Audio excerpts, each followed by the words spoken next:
విభజనలో నష్టపోయిన కంటే గత 5 సంవత్సరాల్లో ఈ రాష్ట్రం విపరీతంగా నష్టపోయింది. అన్ని రంగాల్లో ఆర్థికంగా, లేదంటే ఇతర అభివృద్ధి కార్యక్రమాల్లో కానీ, లేదంటే మౌలిక సదుపాయాలు కల్పించడంలో కానీ, అదేవిధంగా ఆర్థిక వ్యవస్థను కుదేలవడంలో కానీ అన్ని రంగాల్లో కూడా వైఫల్యమైనటువంటి ఈ పరిస్థితుల నుంచి కూటమి ప్రభుత్వం ప్రధానమంత్రి మోడీ గారు ఆశీస్సులతో అనుభవమైనటువంటి పరిపాలనా దక్షత ఉన్నటువంటి మన ముఖ్యమంత్రి చంద్రబాబు నాయుడు గారు ఆధ్వర్యంలో పవన్ కళ్యాణ్ గారి సారథ్యంలో డిప్యూటీ ఉప ముఖ్యమంత్రిగా ఈ రాష్ట్రాన్ని అభివృద్ధి బాట వైపు నడిపించడంలో విజయవంతం సాధించడం, ఈ 11 మాసాల్లో అన్ని రంగాల్లో కూడా అభివృద్ధి సాధించేటువంటి ప్రక్రియ కొనసాగుతూ ఉంది.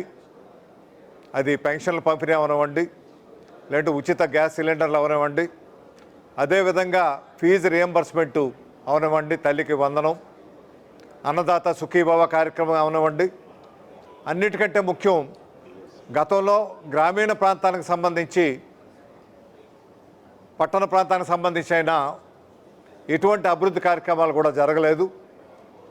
అటువంటిది పవన్ కళ్యాణ్ గారు గ్రామీణ అభివృద్ధి శాఖను తీసుకొని ఈ రాష్ట్రంలో ఉన్నటువంటి 14,000 పైచీలకు ఉన్నటువంటి గ్రామాలు మళ్ళీ గ్రామ స్వరాజ్యం వచ్చే విధంగా మహాత్మా గాంధీ కళ్ళకన్నటువంటి గ్రామ స్వరాజ్యం మళ్ళీ తీసుకురావాలని, గ్రామాల్ని పరిపుష్టత అయినటువంటి రాజ్యాంగబద్ధమైనటువంటి అధికారాలు కల్పించాలని, కేంద్రం నుంచి వచ్చినటువంటి నిధులు నేరుగా పంచాయతీలకు ఇచ్చి ప్రతి పంచాయతీలో కూడా అభివృద్ధి కార్యక్రమాలు ఈరోజు జరుగుతూ ఉన్నాయి.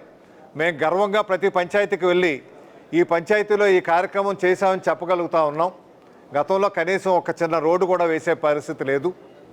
అటువంటిది మీకు 15th ఫైనాన్స్ కమిషన్ డబ్బులు కానీ, గతంలో బకాయిలు పడి ఏవైతే డబ్బు ఇవ్వకుండా ఎన్ఆర్ఈఎస్లో బకాయి పెట్టారో మళ్ళించారో ఆ డబ్బు కూడా మళ్ళీ పేమెంట్స్ అవి చేస్తూ అభివృద్ధి బాటలో తీసుకెళ్తున్నారు. ఒకవైపు ఏమో నిరుద్యోగ యువతకు ఉద్యోగ అవకాశాలు కల్పించాలనేటువంటి ఉద్దేశంతో ఏ అయితే ఎన్నికల ముందు కూటమి ప్రభుత్వం వచ్చే హామీలు ఇచ్చామో ఆ హామీలు నెరవేర్చడంలో భాగంగా బహుశా ఎప్పుడూ లేదు ఈ దేశ రాష్ట్ర చరిత్రలో 16,000 మంది ఉపాధ్యాయులు రిక్రూట్మెంట్ జరగడం అన్నది బహుశా ఇదే మొదటిసారి జరుగుతోంది, ప్రాసెస్ అవుతోంది. ఈ నెలాఖరికి వచ్చే నెల మొదటి వారంలోకి రిక్రూట్మెంట్ అంతా పూర్తవుద్ది. దాంతోపాటు కానిస్టేబుల్ సెలక్షన్స్ కూడా సుమారు 6,000 మంది కానిస్టేబుల్ని తీసుకునేటువంటి ప్రక్రియ కూడా మొదలుపెట్టి పూర్తి చేయడం జరుగుతూ ఉంది. ఒకవైపు గతంలో పరిశ్రమలు రాకుండా పారిశ్రామికవేత్తలు భయభ్రాంతులకు గురై వెనక్కి వెళ్ళిపోయినటువంటి పరిస్థితి ఉంటే ఈరోజు రెడ్ కార్పెట్తో పరిశ్రమలందరూ కూడా తీసుకొని వచ్చి పరిశ్రమల ద్వారా, ఇన్వెస్ట్మెంట్ ద్వారా, ప్రైవేట్ ఇన్వెస్ట్మెంట్స్ ద్వారా మౌలిక సదుపాయాలు కల్పించడమే కాకుండా పరిశ్రమల ద్వారా ఉద్యోగ అవకాశాలు కల్పించాలనే ఉద్దేశంతో ఈ 14 మాసాల్లో సుమారు 10 లక్షల కోట్ల రూపాయలు అదనపు ఇన్వెస్ట్మెంట్ ఈ రాష్ట్రానికి వస్తుందంటే చాలా సామాన్యమైనటువంటి విషయం కాదు. ఈ కూటమి సాధించినటువంటి ఘన విజయం ఇది. వేలాది ఉద్యోగ అవకాశాలు ఈ ప్రైవేటు పరిశ్రమల ద్వారా వచ్చేటువంటి అవకాశం ఉంది. ఒక విశాఖపట్నం చూసుకుంటే ఉత్తరాంధ్రకు వెనుకబాటుతనం లేకుండా చేయాలనేటువంటి ఆలోచనతో ఒక ఐటీ హబ్గా, ఒక ఫైనాన్షియల్ క్యాపిటల్గా విశాఖపట్నాన్ని రూపొందించే విధంగా మీకు టీసీఎస్ కానీ, మైక్రోసాఫ్ట్ కానీ, ఐబిఎం కానీ, yahoo.com కానీ, ఇటువంటి మెటా కానీ ఇటువంటివన్నీ కూడా విశాఖపట్నానికి వచ్చేటువంటి ప్రక్రియలో అవన్నీ కూడా ఎంఓయూ అయినాయి.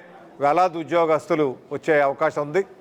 అంతేకాకుండా ఈ ప్రపంచంలోనే కొత్త టెక్నాలజీ అయినటువంటి నెక్స్ట్ జనరేషన్కి ఉపయోగపడే క్వాంటమ్ టెక్నాలజీతో క్వాంటమ్ వ్యాలీ అమరావతిలో మొట్టమొదటిసారిగా ఆసియా ఖండంలో మన ఆంధ్ర రాష్ట్రంలోనే మొట్టమొదటిసారి క్వాంటమ్ వ్యాలీ వస్తూ ఉంది. అటు అమెరికాలో ఉంది, కెనడాలో వాటర్లూ వ్యాలీ ఉంది, సిలికాన్ వ్యాలీ అమెరికాలో ఎట్లా అయితే ఉందో అటువంటిది మనకి క్వాంటమ్ వ్యాలీ అని అమరావతిలో పెట్టే ప్రక్రియ ఏదైతే ఉందో ఈ ప్రక్రియ కూటమి ప్రభుత్వం వల్లే సాధ్యపడ్డది. ఒక సుస్థిర పరిపాలన ఇచ్చి గత 5 సంవత్సరాల్లో 151 మంది ఎమ్మెల్యేలు గెలిపించినప్పటికీ, సుస్థిరమైనటువంటి ప్రభుత్వం ఉన్నప్పటికీ సుస్థిర పరిపాలన ఇవ్వడంలో పూర్తి వైఫల్యం చెందింది.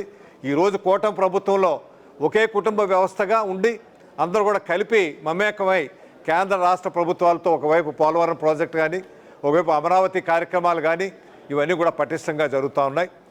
ఇవన్నీ కూడా వీర సైనికులకి, జన సైనికులకి, వీర మహిళలకు తెలియపరచాలనేటువంటి ఆలోచనతో వారితో షేర్ చేసుకోవాలని, అభివృద్ధి ఫలాలు వారికి తెలియపరచడం కాదు, వాళ్ళ అభిప్రాయాలు కూడా తెలుసుకొని వాళ్ళ అభిప్రాయాలకు అనుగుణంగా ప్రజలకు మరింత చేరువయ్యేటువంటి భవిష్యత్తు ప్రణాళికలు రూపొందించుకోవడానికి కావాల్సిన విధంగా ఈ డెలిగేట్ సమావేశం అన్నది 28, 29, 30 తారీఖుల్లో విశాఖపట్నంలో ఉత్తరాంధ్రకి మొట్టమొదటిసారిగా ఈ కార్యక్రమం ఇచ్చేందుకు పవన్ కళ్యాణ్ గారికి నా హృదయపూర్వక అభినందనలు తెలియపరుస్తున్నా.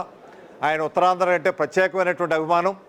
గతంలో ఆయన రాజకీయంగా వచ్చినప్పుడు మొదట్లోనే ఆయన ఒక మాట ఇచ్చారు, ఉద్దానంలో కిడ్నీ వ్యాధులతో వేలాది మంది ఏ రకంగా అయితే ప్రాణాలు కోల్పోతున్నారో వాళ్ళకి మంచి భవిష్యత్తు ఉండే విధంగా భవిష్యత్తులో ఇటువంటి కిడ్నీ వ్యాధులు రాకుండా ఉండాలని అంతర్జాతీయ స్థాయికి కూడా తీసుకొని వెళ్ళి అక్కడ మంచి వైద్యశాలను నిర్మించి ఆ వ్యాధిని అరికట్టే విధంగా చర్యలు తీసుకోవడంలో ఏ రకంగా అయితే విజయం సాధించారో అదేవిధంగా ఉత్తరాంధ్ర స్టీల్ ప్లాంటు ఏదైతే మనకి ఆయుపట్టుగా విశాఖ ఉక్కు ఆంధ్రుల హక్కు అని ఏదైతే పోరాటం చేసుకున్నామో ఆ పోరాటం ఫలితంగా వచ్చినటువంటి విశాఖ ఉక్కుని ప్రైవేటీకరణ కాకుండా కాపాడే విధంగా ఆ ప్రయత్నం చేసినటువంటి పవన్ కళ్యాణ్ గారు, నారా చంద్రబాబు నాయుడు గారు సఫలీకృతమై ఇటువంటి మంచి కార్యక్రమాలు చేయటంలో విజయవంతం సాధించాం. తక్కువ 14 మాసాల్లోనే భవిష్యత్తులో మరింతగా అభివృద్ధి చేయాలనేటువంటి ఆలోచనతో ఈ కార్యక్రమం ఇక్కడ చేయడం జరిగింది.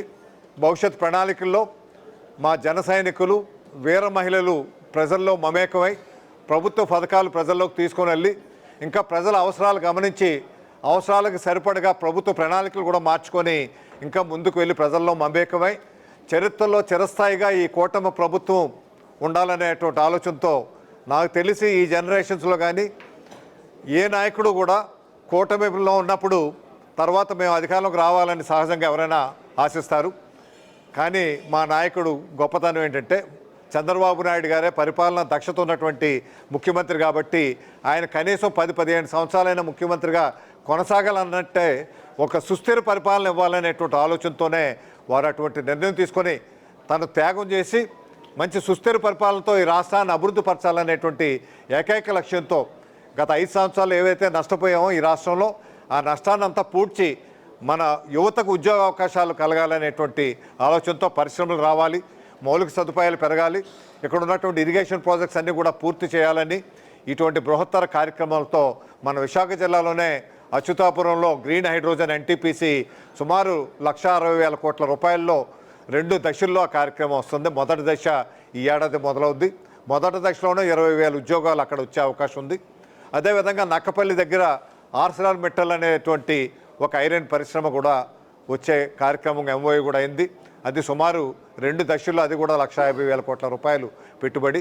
అదేవిధంగా ఫార్మా సెజ్ అని సుమారు 11,000 కోట్ల రూపాయలతో ఫార్మా సెజ్ మనకి నక్కపల్లిలో కూడా కేంద్ర ప్రభుత్వం ద్వారా వచ్చే కార్యక్రమం జరుగుతోంది.